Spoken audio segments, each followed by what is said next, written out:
يلا العيال الواد بيطير، يلا الواد بيطير زي يلا العصافير. فاكر مين يا اسطى؟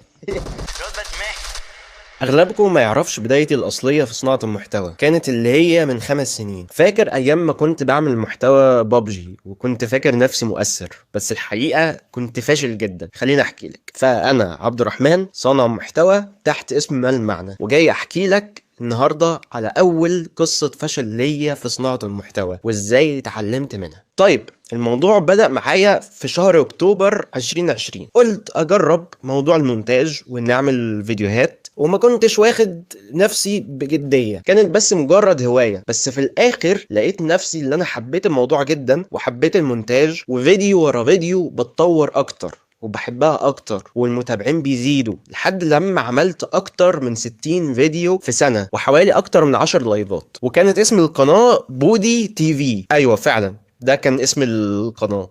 يعني بص، مسموح لك تضحك عادي، بس ده ما نجحش معايا. ما كانش ليا هوية او بصمة، كنت بقلد الناس اللي متأثر بيهم، اللي بيعملوا نفس المحتوى. يعني بستخدم نفس المزيكا، نفس المونتاج، نفس الصور المصغرة. ده بسبب زي ما قلت ما كانش ليا هوية او انا مين. بس بعد سنة حاسس اني مش مبسوط، حاسس ان مش ده نوعية المحتوى المناسب ليا، ومش حاسس اني ناجح. وحصلت مشكلة في جهازي كانت السبب للنقلة دي، ووقفت محتوى بابجي وصناعة محتوى لمدة 6 شهور. طول ال6 شهور انا كنت بفكر في حل المشكلة، وبفكر اعمل محتوى ايه غير ده. ونيجي للنقلة الكبيرة بقى، وهي اللي انا كنت في درس الرياضيات في ثالثه اعدادي، والمدرسه قالت ان اسلوبي حلو في الكلام، وكان في حد قال لي اكتر من مره برضو كده. برضو ده خلاني افكر، ماذا لو عملت محتوى بطلع اشرح فيها حاجات للناس؟ عجبتني الفكره بس مش عارف ازاي او هعمل ايه، وقررت اجرب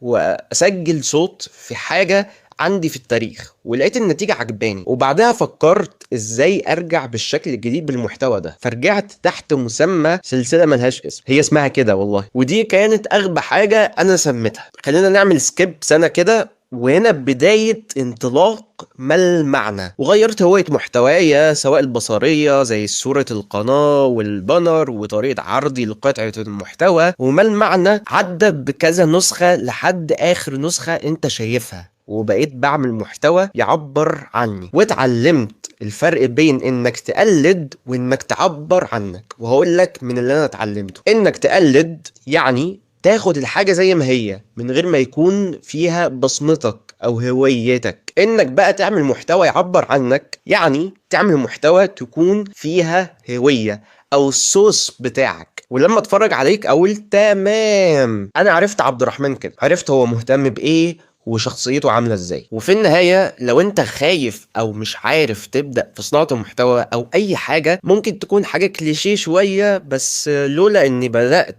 من 5 سنين وجربت وحاولت وفشلت فشل كبير، ما كنتش هتشوف قطعة المحتوى ده بالشكل ده دلوقتي والسنين اللي جايه ان شاء الله. ابدا محتوى حتى لو انت مش عارف هتبدا ازاي، لان انا لما بدات كان عندي 16 سنه. فلو انت اقل من 30 سنه ففي الغالب انت لسه بتكون شخصيتك وملكش هويه ثابته، وده طبيعي مش عيب. فانت مش هتعرف غير لما تبدا.